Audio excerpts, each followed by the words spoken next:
I'm so sorry. I'm sorry. Please. I'm so sorry. I'm so sorry for what they lost. So she's going to be going into custody today. Ms. Guerrero, she'll be remanded without bond.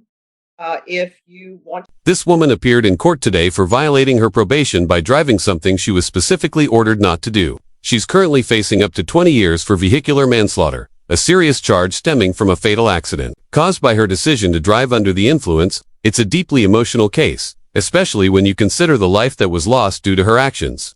What makes it even more frustrating is that, despite already being in serious legal trouble, she still chose to ignore the rules. You'd expect someone in her position to tread carefully, but that clearly didn't happen. It's hard not to feel the weight of this tragedy while watching. How long do you think she should serve? Personally, it's tough to assign a number when a life was taken.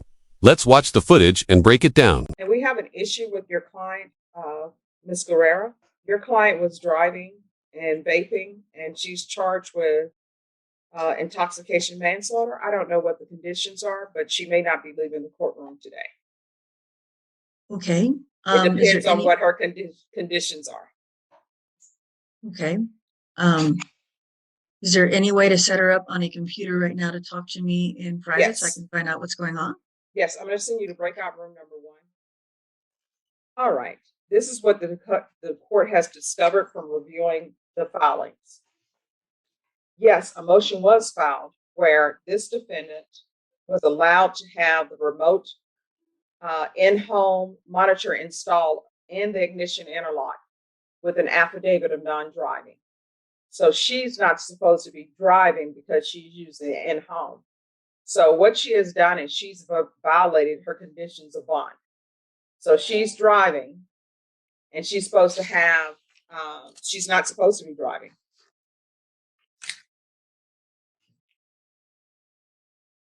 Okay.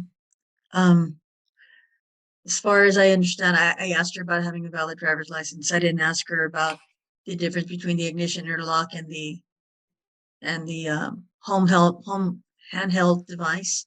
I'm sure that she would be more than amenable to have that ignition interlock placed on her vehicle. I do understand that there was an accident and her vehicle was not working, but maybe she has a new vehicle. I didn't get all those details, Your Honor. All right, so that's what the court has, and that was dated on September 8, 2020. And the court doesn't have an order that's saying that she's going to be driving with ignition interlock. In my understanding, she doesn't have ignition interlock on her vehicle, and she should. Okay. So she's going to be going into custody today.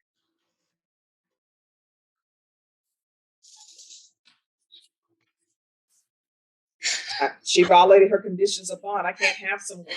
And Ms. Smith, I don't take it as true that you committed an intoxication manslaughter, but you're charged with intoxication manslaughter. And one of your conditions was because your previous attorney came to me and informed me that you would not be driving. And so I allowed you to have the in-home monitoring device installed in lieu of ignition interlock if an affidavit of non-driving was provided. So you're driving and you don't have an ignition interlock. That's a problem. So you're going to be taken into custody today.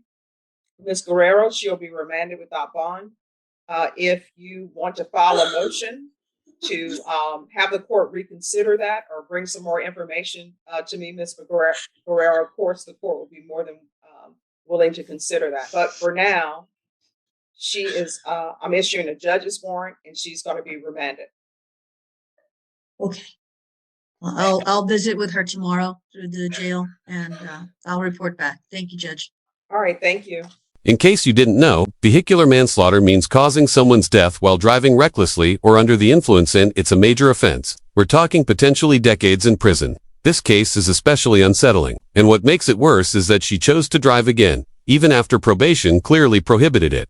You'd think that with such serious charges hanging over her, she'd be doing everything possible to stay out of trouble. But here we are. Now, we're fast-forwarding about a year, and something's clearly changed. She doesn't even look like the same person anymore. Whether it's drugs, stress, or something else, the transformation is striking. It really makes you wonder what's been going on behind the scenes. Personally, I think substance abuse may have played a role, but I'd love to hear your thoughts. What do you think happened to her? Let's get into it. And are you Ms. Smith? Yes, ma'am. Counsel, have you received all the discovery in this case and did you review it with your client? Yes, The Your court will find that the state is in compliance with discovery. Ms. Smith, I'm showing you what's entitled True Bill of Indictment. Did you review that with your attorney? Did you understand it? Yes, ma'am. Counsel, do you waive the reading of the indictment? We do, Your Honor. State, are you proceeding on the indictment as presented? No, Your Honor, we're proceeding on the count 2 charge of manslaughter and waiving counts 1, 3, and 4. No objection. All right, Ms. Smith, I'm going to show you what's entitled Court Admonishments and Defendant's Waivers and Affidavit of Admonitions. Did you review that document with your attorney?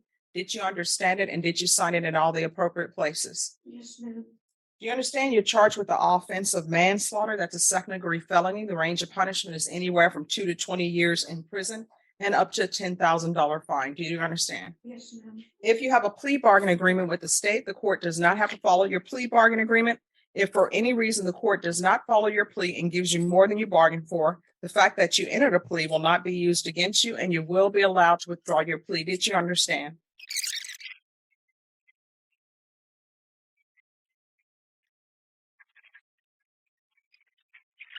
Judge, may I clarify one of my responses in response to your question about motions?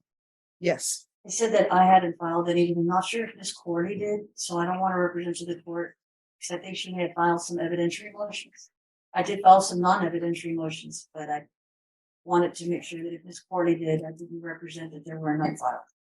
All right. And I can tell you from my review of the court's docket sheet that there was no motions that were heard. Okay.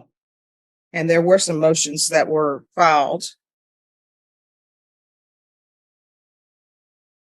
but none that were heard. I just didn't want to make any misrepresentation. All right. So the court is finding you guilty of count 2. Are you proceeding with sentencing? Yes, Your Honor. Anything you wish to say on behalf of your client? On behalf of my client, Judge, this is a case that was a tribal type case based upon the evidence that you reviewed. My client has made the decision to come in and accept responsibility for her portion in this accident that happened. She's extremely remorseful.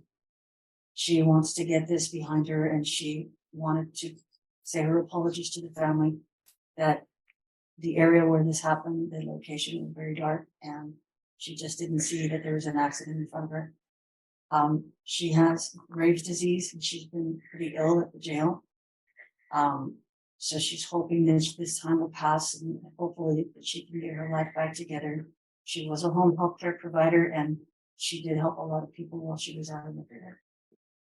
All right. Anything from the state? And we have victim impact. All right. Anything you wish to say, Ms. Smith?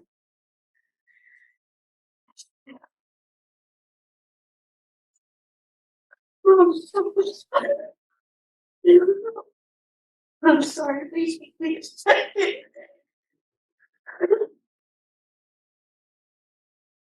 I'm so sorry.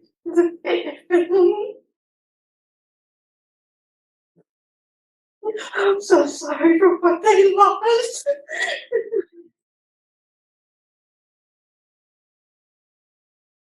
All right. Anything else from either side? No, Your Honor. All right. I'm going to follow your agreement. I'm going to sentence you to 6 years in the prison and give you credit for any time served. I'm going to show you what's entitled Trial Court Certification of Defendant's Rights to Appeal. Did you review that with your attorney? Did you understand it and did you sign it? Yes, ma'am. All right. Because this is a plea bargain agreement, because I followed your plea bargain agreement, and because you waived your right to appeal, you do not have the court's permission to appeal. Do you understand? Yes, ma'am. All right. Because this is a felony conviction, you're not allowed to own or possess any weapons or ammunition. If you have a question over what a weapon or ammunition is, you need to speak to an attorney. Do you understand? Yes. All right. We can go off the record. So, Ms. Smith, there's going to be a victim impact statement. What I can tell you is I know that sometimes emotions and tempers run high, because in this court we'll deal, as your counsel will tell you, and the state will tell you, we're dealing with serious cases, major felonies. But I do require that everyone treats everybody with respect and kindness. So there's some persons who want to say something to you. Just listen. 6 years for vehicular manslaughter. Honestly, I'm still trying to process this one.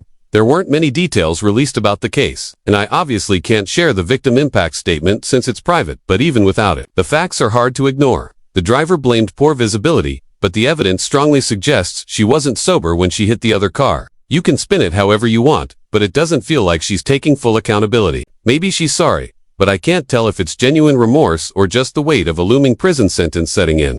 This case is a powerful reminder that one reckless decision behind the wheel can ruin multiple lives in seconds. Driving isn't just about you, it's about everyone else on the road too. So what do you think? Is a 6-year sentence justice for taking a life, or is it not enough? Drop your thoughts in the comments. I really want to hear your take on this. And as always, don't forget to like and subscribe. New content drops daily. Thanks for watching, and I'll see you in the next one.